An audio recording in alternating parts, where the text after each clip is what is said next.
My name is Natalie Konopka, and I'm a full-time boutique owner.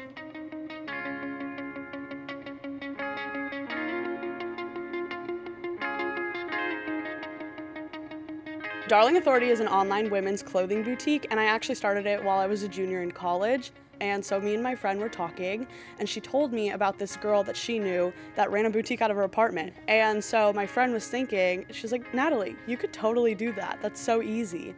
And once she said that, I couldn't get it out of my mind. I started Darling Authority in one of the busiest points of my life. And so primarily, actually how I did sales is I was an in-person seller. I would go to pop-up shops, knocking on every door that I could think of. And then my senior year, Darling Authority was all I had left. Like I came to a point where I was in Minnesota. I moved back to Minnesota in my parents' house, and school was done. My sales career was a couple months away in May. I was gonna move. And so I was just kind of waiting. And in my parents' house, in my parents' basement, I started making TikToks. And then I thought to myself, well, what if I told people what I was doing? Like, people like behind the scenes and maybe want to see me talk about all the ins and outs and kind of what my process was. And my life since that video has absolutely done a 180.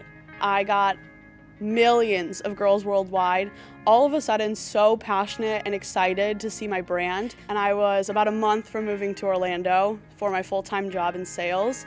And honestly, I grew to love Darling Authority so much and really developed that passion and that spark again for my business that I couldn't imagine doing anything else. The thought of stopping doing Darling Authority and starting this sales job just didn't really sit right with me. So I quit. And now this is my full-time job, and I come here and I, for once, am the boss.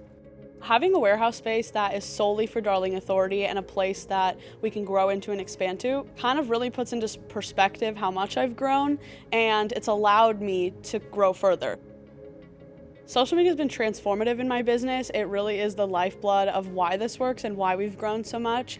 Being able to connect with my customers that way has completely changed the game. I think that's kind of what sets Darling Authority apart, is because people know that they're supporting something bigger and they're part of something.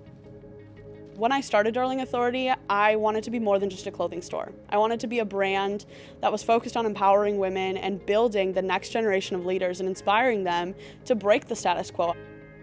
I say this all the time to my customers, but they really are my girlfriends, and I absolutely love making someone feel good and look good in the clothing that they're wearing, and really just sending a bigger message to women everywhere that you can do whatever you set your mind to. Everything is possible.